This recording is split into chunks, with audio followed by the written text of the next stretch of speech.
ఇప్పుడు ఒకసారి ఒక సంస్థ వాళ్ళు ఆసిఫాబాద్ అంటే మన తెలంగాణ స్టేట్కి ఆల్మోస్ట్ బార్డర్ ఉన్న ప్లేస్.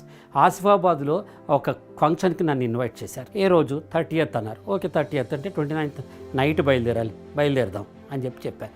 ఎవరో ఆబ్లిగేషన్ ఒప్పుకున్నాను నేను. 29వ తారీఖు ఆర్గనైజర్ సాయంత్రం 8 గంటలకు మా ఇంటికి వచ్చాడు. సార్ వెళ్దామా అన్నాడు. వెహికల్ తెచ్చారా అన్నాడు. వెహికల్ తెస్తానండి అన్నాడు. ఆ పావు గంట తర్వాత వచ్చాడు. వచ్చింది సార్ వెహికల్ ఆటో తెచ్చాను. ఆసిఫాబాద్కి ఆటోలో పోతామా అన్నాను. కాదండి సూపర్ డీలక్స్ బస్సులో మీకు నాకు ఇద్దరికి బుక్ చేశాను, మిమ్మల్ని తీసుకెళ్తాను అక్కడికి. రేపు రాత్రి మళ్ళీ సూపర్ డీలక్స్ బస్సులో బుక్ చేసాం, ఇక్కడ దింపే బాధ్యత నాదండి అన్న. నేను ఒక్క నిమిషం లోపలికి వెళ్ళా. మా ఫాదర్ భోజనం చేస్తున్నారు. సాయంత్రం వెళ్ళా. నాన్నగారు చూడండి ఆటోలో తెచ్చాట, నన్ను ఆటోలో రమ్మంటున్నారు అన్నారు. మా ఫాదర్ నవ్వి, నీకు 2 ఏళ్ల క్రితం ఏముందిరా అని, సైకిల్ కూడా లేదు కదా, ఇప్పుడు ఏముందిరా స్కూటర్ ఉంది కదా, ఆర్గనైజర్ ఎట్టా తీసుకెళ్తే అలా తీసుకెళ్ళాలని నీకు స్టార్డమ్ వచ్చిందా, కొమ్ములు వచ్చాయా అని అడిగారు. మాట్లాడకుండా బస్సు ఎక్కి వెళ్ళేసి వచ్చాను.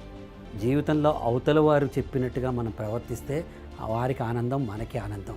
మనకి ఏమున్నాయి, నువ్వు ఎలా వచ్చావో ఎవడు చూడ్డు, వచ్చావో రాలేదో చూస్తారు. నేను ఏ వాచ్ పెట్టుకున్నానో ఎవరు చూడ్డు, సమయం ఉందా లేదా అని మాత్రమే చూస్తారు. ఇవన్నీ మా ఫాదర్ దగ్గర నేను నేర్చుకున్న లెసన్స్.